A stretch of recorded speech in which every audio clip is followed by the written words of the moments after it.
BCom sem 3 Gujarati medium subject IFS એટલે Indian financial system ભારતીય નાણાકીય વ્યવસ્થા। આ સબ્જેક્ટમાં આજે આપણે ભારતીય નાણાકીય વ્યવસ્થા વિશેની માહિતી મેળવીશું। એની અંદર 4 યુનિટ। યુનિટ 1 ભારતીય નાણાં વ્યવસ્થાનો વિકાસ અને નિયમન। એની અંદર 2 પ્રકરણ। પ્રકરણ 1 ભારતીય નાણાં વ્યવસ્થાનું વિહંગાવલોકન અને પ્રકરણ 2 નિયંત્રક અને પ્રવર્તક સંસ્થાઓ। હવે જોઈએ યુનિટ 2 નાણાકીય બજાર। એની અંદર 3 ચેપ્ટર। પ્રકરણ 1 નાણાં બજાર, પ્રકરણ 2 પ્રાથમિક મૂડી બજાર, પ્રકરણ 3 ગૌણ મૂડી બજાર। હવે યુનિટ 3 નાણાકીય સંસ્થાઓ। એની અંદર પ્રકરણ 3 1 વાણિજ્યક બેન્કિંગ, પ્રકરણ 2 નોન બેન્કિંગ નાણાં કંપનીઓ અને વીમો, પ્રકરણ 3 મ્યુચ્યુઅલ ફંડો। હવે યુનિટ 4 નાણાકીય સાધનો। એની અંદર 2 ચેપ્ટર। પ્રકરણ 1 મૂડી બજારના સાધનો, પ્રકરણ 2 નાણાં બજારના સાધનો। તો વિદ્યાર્થી મિત્રો આ 4 યુનિટ વિશે આપણે જોયું। હવે આ 4 યુનિટનું પરીક્ષાની અંદર વેલ્યુએશન સરખા માર્ક્સનું રહેશે। યુનિટ 1નું 25%, યુનિટ 2નું 25%, યુનિટ 3નું 25% અને યુનિટ 4નું 25%। તો વિદ્યાર્થી મિત્રો આજે આપણે યુનિટ 1 ભારતીય નાણાં વ્યવસ્થાનો વિકાસ અને નિયમન વિશે માહિતી મેળવીએ। હવે આ યુનિટની અંદર 2 પ્રકરણ છે, પ્રકરણ 1 અને પ્રકરણ 2। પ્રકરણ 1 ભારતીય નાણાં વ્યવસ્થાનું વિહંગાવલોકન અને પ્રકરણ 2 નિયંત્રક અને પ્રવર્તક સંસ્થાઓ। હવે આ પ્રકરણ 2 આપણી યુનિવર્સિટીની અંદર એક્ઝામમાં પૂછાશે નહીં, એટલે કે ઉત્તર ગુજરાત નોર્થ ગુજરાત યુનિવર્સિટીની જે એક્ઝામમાં છે આ અભ્યાસક્રમમાં આપણે આ પ્રકરણ છે નહીં, એટલે આપણે આ પ્રકરણ વિશે માહિતી મેળવીશું નહીં। હવે આપણે જોઈએ કે પ્રકરણ 1માં આપણે શેના વિશે માહિતી મેળવવાની છે, તો કે નાણાકીય વ્યવસ્થા, ઉદારીકરણ પહેલા અને પછી। બીજો પોઈન્ટ ભારતીય નાણાં વ્યવસ્થાનું વ્યવસ્થાતંત્રીય માળખું। ત્રીજો પોઈન્ટ ભારતીય નાણાં વ્યવસ્થાના મુખ્ય ઘટકો।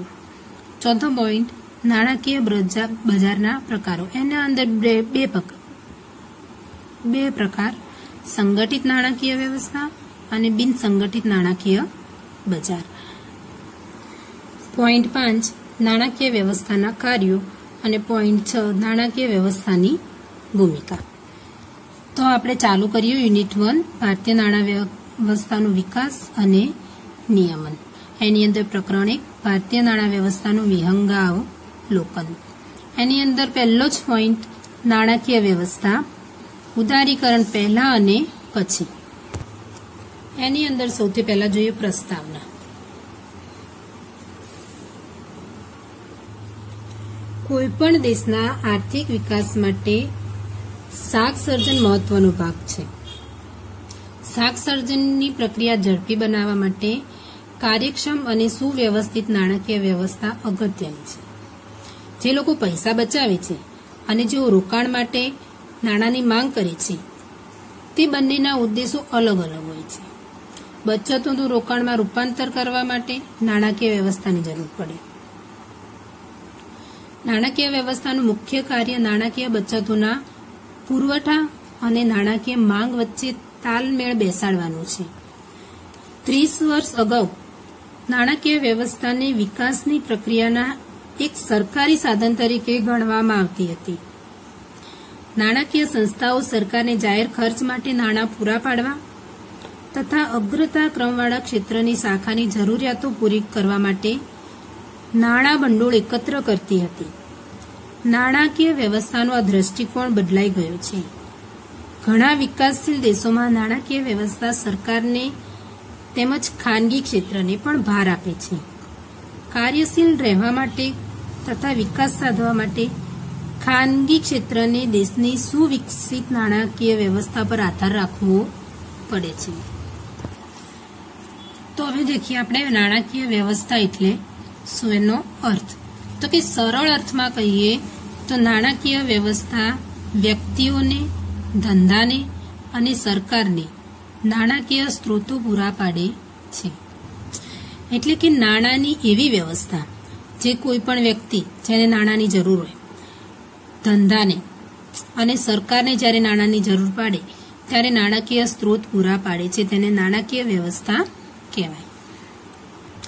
આ સરળ અર્થમાં એની વ્યાખ્યા હતી। હવે આપણે વિશાળ અર્થમાં જોઈએ તો કે નાણાકીય વ્યવસ્થા પદ એ તો આંતર સંબંધિત પ્રવૃત્તિઓની શૃંખલા તથા એક સાથે મળીને કામ કરતી સેવાઓનો સમૂહ છે, જે પૂર્વ નિર્ધારિત લક્ષ્યાંક સિદ્ધ કરવાનું કાર્ય કરે છે। તેમાં જુદા જુદા બજારો, નાણાકીય સંસ્થાઓ, નાણાકીય સાધનો, નાણાકીય સેવાઓ તથા બચતોના ઉદ્દેશને અસર કરતી પદ્ધતિઓ, રોકાણ, મૂડીરચના અને વૃદ્ધિનો સમાવેશ થાય છે। હવે આપણે જોઈએ તો કે કોઈ પણ દેશની વ્યવસ્થા જેટલી સમૃદ્ધ તેટલો દેશનો આર્થિક વિકાસ અને વૃદ્ધિ વધારે ઝડપી હોય છે।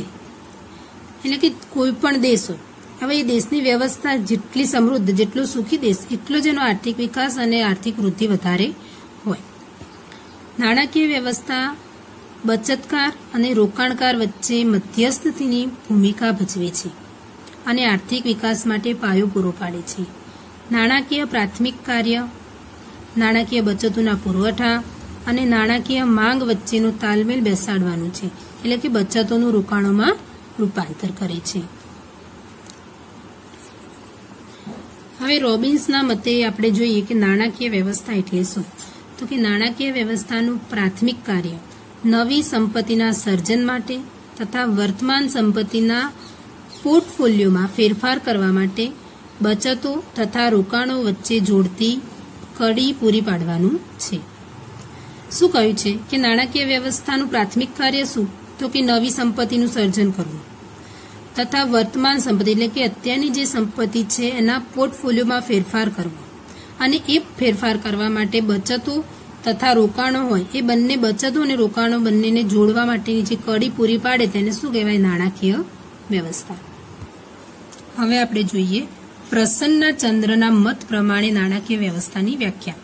તો કે નાણાકીય વ્યવસ્થા નાણાકીય સંસ્થાઓ, નાણાકીય બજારો અને નાણાકીય સાધનોનો એક સમૂહ છે જે એકબીજા સાથે ગાઢ રીતે સંકળાયેલ હોય છે અને બચતોનું રોકાણોમાં રૂપાંતર કરવા માટે મહત્વની ભૂમિકા ભજવે છે। હવે આ પ્રસન્નચંદ્ર શું કહે છે? તો કે નાણાકીય વ્યવસ્થા એ નાણાકીય સંસ્થાઓ, નાણાકીય બજારો અને નાણાકીય સાધનો આ ત્રણોનો ભેગો એક સમૂહ છે, જે તમને નાણાંની સંસ્થાઓ મળી રહેશે, નાણાંના બજારો હોય અને ત્યાં નાણાંના સાધનો હોય અને ત્રણેયનો સમૂહ એકબીજા સાથે ગાઢ રીતે સંકળાયેલો હોય અને એની અંદર બચતો તથા રોકાણો એટલે કે બચતોનું રોકાણોમાં રૂપાંતર કરવામાં મહત્વની ભૂમિકા ભજવે અને નાણાકીય વ્યવસ્થા કહેવાય છે। હવે આપણે વાન હોમના મત અનુસાર એક વ્યાખ્યા જોઈએ તો કે નાણાકીય વ્યવસ્થાનો હેતુ અર્થતંત્રમાં બચતોની અસરકારક રીતે ફાળવણી કરીને અંતિમ ઉપભોક્તાઓને ક્યાં તો રોકાણો કરવા માટે અથવા સ્થાવર મિલકતો માટે અથવા ઉપભોગ કરવા માટેનો છે। હવે આ બધી જ વ્યાખ્યાઓ ઉપરથી આપણે એમ કહી શકીએ કે નાણાકીય વ્યવસ્થાનું મુખ્ય કાર્ય બચતોને ઉપયોગમાં લેવા માટે ગતિશીલ કરવાનું છે, લાંબા અને ટૂંકા ગાળા માટે ઔદ્યોગિક રોકાણો માટે નાણાંની વહેંચણી કરવી અને ઔદ્યોગિક ક્ષેત્રે તથા આર્થિક વૃદ્ધિનો વિકાસ કરવા માટે મૂડી રચનાને પ્રોત્સાહિત કરવાનો છે। હવે આપણે જોઈએ તો કે આજની જે ભારતીય નાણાકીય વ્યવસ્થા 1980 પહેલા જે સ્થિતિમાં હતી તેનાથી અલગ પ્રકારની જ છે। એ દિવસોમાં નાણાકીય વ્યવસ્થાના ભાગલા પડેલા હતા અને વિકાસ પામેલી ન હતી। નાણાકીય ક્ષેત્ર નાણાકીય સાધનોની અછતથી તથા જાહેર ખર્ચના જટિલ માળખાથી પીડાતી હતી। જાહેર ક્ષેત્ર પરના વધુ પડતા દબાણને કારણે સરકાર સામાજિક ઉદ્દેશો સિદ્ધ કરવામાં નિષ્ફળ ગઈ હતી. ખાનગી ક્ષેત્રની નાણાકીય જરૂરિયાતો સંતોષવા માટે તેમજ નાણાં ભંડોળના સતત પ્રવાહને આકર્ષિત કરવા માટે દેશની નાણાકીય વ્યવસ્થામાં ફેરફાર કરવા જરૂરી હતા. તો આપણે સૌથી પહેલા જોઈએ તો કે ભારતીય નાણાકીય વ્યવસ્થાની ઉદારીકરણ પહેલાની પરિસ્થિતિ કેવી હતી અને એના પછી જોઈએ તો કે ભારતીય નાણાકીય વ્યવસ્થાની ઉદારીકરણ પછીની પરિસ્થિતિ કેવી હતી. હવે જોઈએ ભારતીય નાણાકીય વ્યવસ્થાની ઉદારીકરણ પહેલાની પરિસ્થિતિ. તો કે ઉદારીકરણ પૂર્વેની ભારતીય નાણાકીય વ્યવસ્થા આયોજિત આર્થિક વિકાસની નાણાકીય જરૂરિયાતો પૂરી કરવા માટે ગોઠવવામાં આવી હતી. એમાં સૌથી પહેલી પરિસ્થિતિ તો કે સરકારી જામીનગીરીઓ પરના ઓછા વ્યાજદર. સરકારની વિશાળ ધિરાણની જરૂરિયાતો સંતોષવા સરકારની જામીનગીરીઓ પરના વ્યાજદરો ઓછો નક્કી કરવામાં આવતો હતો અને તે બજારની પરિસ્થિતિ સાથે સુસંગત ન હતું. હવે એના પછી કામચલાઉ તિજોરી બિલો. કે જાહેર નાણાં વ્યવસ્થાને કામચલાઉ તિજોરી બિલો બહાર પાડીને ટેકો આપવામાં આવતો હતો. આ તિજોરી બિલો 4.6 વ્યાજવાળા હતા, જે 1980 દરમિયાન રાજકોષીય ખાધ પૂરી કરવામાં ઉપયોગમાં લેવાતા હતા. હવે એના પછી ભાગલાવાળું નાણાં બજાર. તો કે 1990 અગાઉ નાણાકીય ક્ષેત્ર ભાગલાવાળું અને અવિકસિત હતું. તે સંપૂર્ણ અને યોગ્ય રીતે બરાબર વ્યવસ્થિત ન હતું. એના પછી ચોથું નાણાકીય સાધનોની અછત. તો કે કોર્પોરેટ ક્ષેત્ર પરના વિવિધ નિયંત્રણોને કારણે નાણાં બજાર નાણાકીય સાધનોની અછતથી પીડાતું હતું. એના પછી નિયંત્રણ અને બેન્કિંગ ક્ષેત્ર. થાપણ પરના નિયંત્રણો અને બેન્કિંગ ક્ષેત્રના ધિરાણના દર બેંકના અસ્તિત્વ અને નફાકારકતા ઉપર નકારાત્મક અસર કરતા હતા. એના પછી જામીનગીરી ખરીદીનો અગ્રાધિકાર, એટલે કે પહેલો અધિકાર કોણ મેળવતો? તો કે સરકારી દેવા બજારમાં જામીનગીરીની ખરીદીનો અગ્રાધિકાર બેંકોને ઊંચી કાયદાકીય અનામત જાળવણીની જોગવાઈને કારણે હતો. એના પછી છેલ્લું વિદેશી ઊંડિયામણ બજારમાં મર્યાદિત અવકાશ. તો કે સરકારની મંજૂરી વિના આવા પ્રકારના સોદા શક્ય ન હોવાથી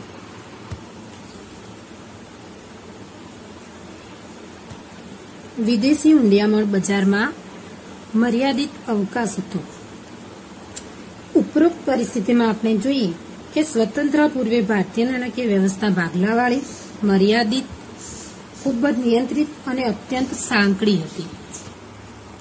તો વિદ્યાર્થીઓ, આપણે આ જોયા ભારતીય નાણાકીય વ્યવસ્થાની ઉદારીકરણ પહેલાની પરિસ્થિતિના લક્ષણો. તો કે આવા લક્ષણો હતા. હવે આપણે જોઈએ નાણાકીય વ્યવસ્થાના સુધારાના હેતુઓ. જે આ પરિસ્થિતિ હતી એ પરિસ્થિતિને કેવી રીતે સુધારો લાવવો એના માટેના અમુક હેતુઓ છે આપણે જોઈએ. તો પહેલો હેતુ અતિશય નિયંત્રણોને દૂર કરવા.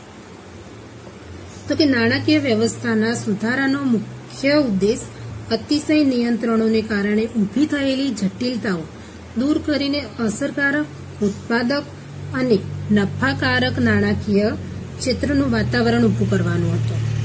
એના પછી કાર્યકારી સ્વાયત્તતા પૂરી પાડવી.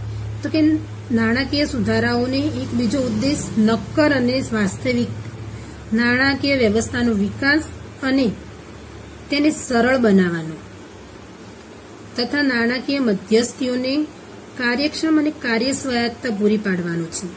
એના પછી ત્રીજો કિંમત અને વ્યાજનો દર નક્કી કરવા.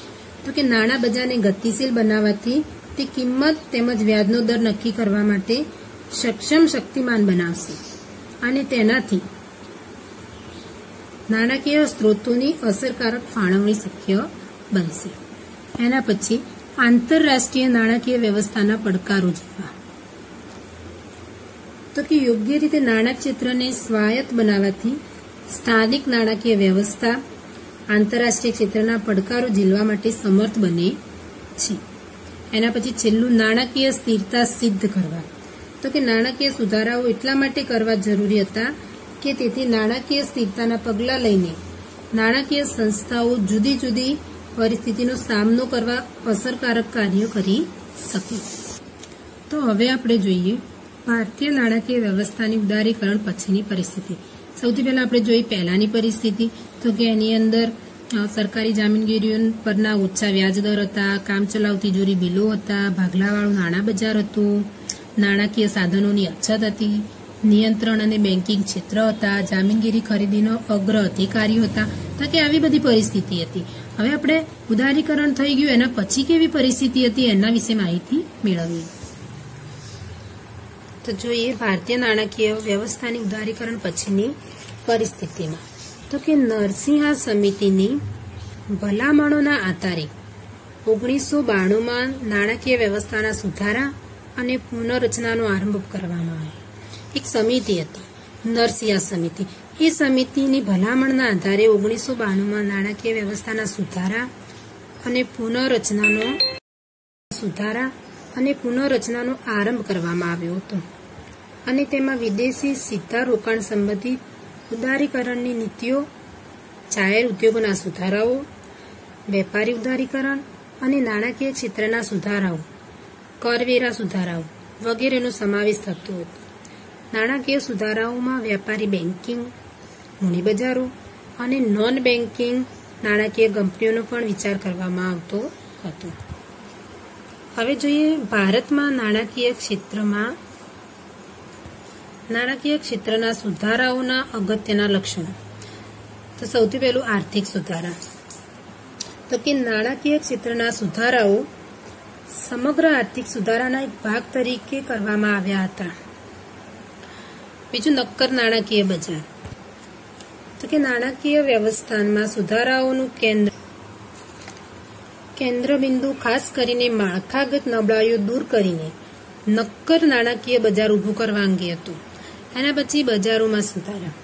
તો કે સરકારી જામીનગીરીઓના બજારોમાં સુધારા કરવા કે જેથી દેવાઓ પાકવાની મુદતમાં સરળતા રહે. એના પછી પ્રવાહિતતામાં વધારો. તો કે સક્રિય ગૌણ બજારના વિકાસ દ્વારા સરકારી જામીનગીરીઓની પ્રવાહિતતામાં વધારો કરવાનો આ સુધારાઓએ પ્રયત્ન કર્યો છે. એના પછી મૂડી બજારમાં પ્રયત્ન. તો કે મૂડી બજારમાં પ્રયત્ન કરીને માળખાકીય ધોરણો વધારે મજબૂત બનાવવા અને શેર બજાર પરથી જોખમ વ્યવસ્થાપન પદ્ધતિને મજબૂત બનાવવી કે જેથી નાણાં બજારની સલામતીને રક્ષણ મળે. એના પછી છઠ્ઠું માળખાકીય સુધારાઓ. તો કે બજારના વિવિધ ભાગોમાં માળખાકીય સુધારાઓના તત્વો અને નાણાકીય મિલકતોની કિંમતોની સ્વતંત્રતા, મૂડી ભરણા પરની કિંમતો તેમજ હુંડિયામણના દરની સ્વતંત્રતાના નવા સાધનોની શરૂઆત. પાંચમું મૂડી બજારમાં પ્રયત્ન. તો કે મૂડી બજારમાં પ્રયત્ન કરીને માળખાકીય ધોરણો વધારે મજબૂત બનાવવા અને શેર બજાર પરથી જોખમ વ્યવસ્થાપન પદ્ધતિને મજબૂત બનાવવી કે જેથી નાણાં બજારની સલામતીને રક્ષણ મળે. એના પછી માળખાકીય સુધારા. તો કે બજારના વિવિધ ભાગોમાં માળખાકીય સુધારાઓના તત્વો અને નાણાકીય મિલકતોની કિંમતોની સ્વતંત્રતા, મૂડી ભરણા પરની કિંમતો તેમજ હુંડિયામણના દરની સ્વતંત્રતાના નવા સાધનોની શરૂઆત, ભાગ લેનારાઓની સંખ્યામાં વધારો વગેરે દર્શાવી શકાય. એના પછી બેંકોની શાકપાત્રતા. તો કે નાણાકીય સદ્ધરતામાં તથા બેંકોની શાકપાત્રતામાં સુધારો એ રિઝર્વ બેંકે હાથ ધરેલા સુધારાઓનો એક ભાગ છે. એના પછી શાખ ગુણાંકન. તો કે રિઝર્વ બેંકના નિયંત્રણોએ જાહેર થાપણ માટે મહત્તમ મર્યાદા મૂકી છે જે નોન બેન્કિંગ કંપનીઓ સ્વીકારી શકે છે. આ મર્યાદાઓને માન્ય શાખ ગુણાંક માપતી સંસ્થાએ નક્કી કરેલા શાખ ગુણાંક સાથે સાંકળવામાં આવી છે. તો આ હતા ભારતીય નાણાકીય ક્ષેત્રના સુધારાઓના અગત્યના લક્ષણો. હવે જોઈએ તો કે 1992-93માં ઉદારીકરણ શરૂ કરવામાં આવ્યા પછી નાણાકીય વ્યવસ્થા બજાર તરફી અભિગમ ધરાવતી થઈ છે. માહિતીના બહોળા પ્રસારમાં સોદાઓના ખર્ચા ઘટાડવા અને સૌથી વધુ ઉત્પાદક ઉપભોક્તાઓને નાણાકીય સાધનોની ફાળવણીમાં બજારની અસરકારકતાનું પ્રતિબિંબ નિહાળી શકાય છે. સરકારી હસ્તક્ષેપને દૂર કરવો એ નાણાકીય સુધારાઓનું એક અગત્યનું તત્વ છે. ભારતીય અર્થતંત્રનો ઝડપી આર્થિક વિકાસ, ઉદારીકરણ અને નાણાકીય વ્યવસ્થામાં થયેલ સુધારાઓને આભારી છે. તો વિદ્યાર્થી મિત્રો, આપણે જોયું ભારતીય નાણાકીય વ્યવસ્થાની ઉદારીકરણ પછીની પરિસ્થિતિ કેવી હતી એ. તો કે એનાથી રોકાણ સંબંધી ઉદારીકરણની નીતિઓ આવી, જાહેર ઉદ્યોગોના સુધારાઓ, વેપારી ઉદારીકરણ, નાણાકીય ક્ષેત્રના સુધારાઓ, કરવેરા સુધારાઓ, આ બધું જ એમાં સમાવેશ થયો. અને નાણાકીય સુધારોમાં વેપારી બેંકો, મૂડી બજારો અને નોન બેન્કિંગ કંપનીઓનો પણ વિચાર કરવામાં આવ્યો. અને આ એ થોડા અગત્યના લક્ષણો પણ એના જોવા મળ્યા. તો કે આર્થિક સુધારા થયા, નક્કર નાણાકીય બજારને થયું, બજારોમાં સુધારા થયા, જામીનગીરીની પ્રવાહિતામાં વધારો થયો, મૂડી બજારોમાં પ્રયત્નો થવા લાગ્યા, માળખાકીય સુધારો થયા, બેંકોની શાખ પાત્રતામાં સુધારો થયો, શાખ ગુણવત્તા વધી. આ બધું ભારતીય નાણાકીય વ્યવસ્થાની ઉદારીકરણ પછીની પરિસ્થિતિમાં આપણને જોવા મળે છે. તો વિદ્યાર્થીઓ, તમારે પરીક્ષામાં આ પ્રશ્નો પૂછાઈ શકે કે નાણાકીય વ્યવસ્થાના ઉદારીકરણ પહેલાની પરિસ્થિતિ અથવા બીજો પ્રશ્ન તો કે નાણાકીય વ્યવસ્થાની ઉદારીકરણ પછીની પરિસ્થિતિ વિશે સમજાવો.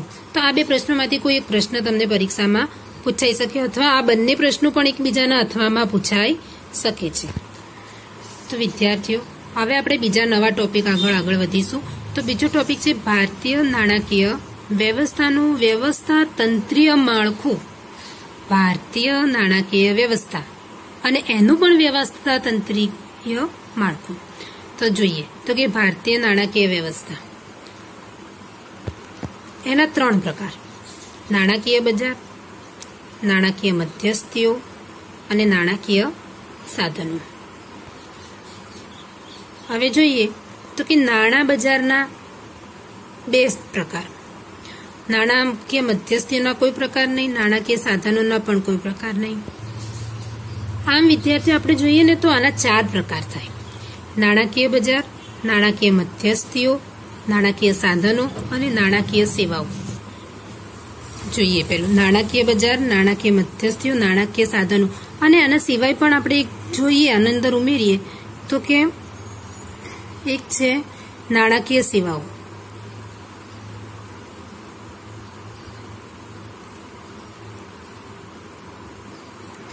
હવે આ 4 પ્રકાર થયા. આ 4 પ્રકારને 4F તરીકે પણ ઓળખવામાં આવે છે.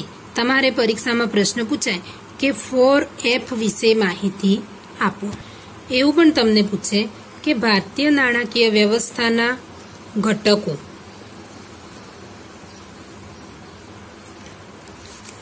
તત્વો કે અંગો કે 4F સમજાવો. આ 4 પ્રશ્નો, આ એક જ પ્રશ્ન 4 પ્રકારે પૂછી શકે. ભારતીય નાણાકીય વ્યવસ્થાના ઘટકો, એ જ તત્વો, એ જ અંગો અને એ જ 4F. 4F કેવી રીતે કહેવાય તો કે નાણાકીય બજાર. તો નાણાકીય બજારનું ઇંગ્લિશ શું થાય? Financial market. હું લખું જ છું અહીંયા, જુઓ.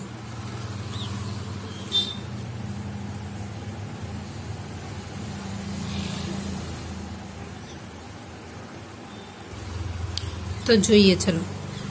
નાણાકીય બજાર એટલે ફાઇનાન્શિયલ માર્કેટ. નાણાકીય મધ્યસ્થીઓ એટલે કે ફાઇનાન્શિયલ ઇન્સ્ટિટ્યુશન. નાણાકીય સાધનો એટલે ફાઇનાન્શિયલ ઇન્સ્ટ્રુમેન્ટ. અને નાણાકીય સેવાઓ એટલે ફાઇનાન્શિયલ સર્વિસીસ. હવે જોઈએ નાણાકીય બજાર. એની અંદર 2 પ્રકાર: સંગઠિત વિભાગ અને બિનસંગઠિત વિભાગ. બિનસંગઠિત વિભાગના કોઈ જ પ્રકાર નહીં, પણ સંગઠિત વિભાગના 4 પ્રકાર: નાણાં બજાર, મૂડી બજાર, વિદેશી નાણાં બજાર અને ચોથું શાખ બજાર. હવે આપણે સૌથી પહેલા નાણાં બજારના ભાગ જોઈએ. તો કે નાણાં બજારમાં આવશે તિજોરી બિલો, થાપણ પ્રમાણપત્રો, કોલમની બજાર, સત્તર જામીનગીરીઓ, CBLO, બિલ બજાર, આંતરબેંક સહભાગીઓ અને વાણિજ્યક કાગળો. હવે આપણે જોઈએ તો કે CBLO. તો CBLO એટલે કલેક્ટરલાઇઝ્ડ બોરોવિંગ એન્ડ લેન્ડિંગ ઓબ્લિગેશન. હવે મૂડી બજાર, તો કે મૂડી બજારના 3 પ્રકાર: ઔદ્યોગિક નાણાં બજાર, સરકારી જામીનગીરીનું બજાર અને લાંબા ગાળાનું બજાર. તો આ હતું ભારતીય નાણાકીય વ્યવસ્થાનું વ્યવસ્થાતંત્રીય માળખું.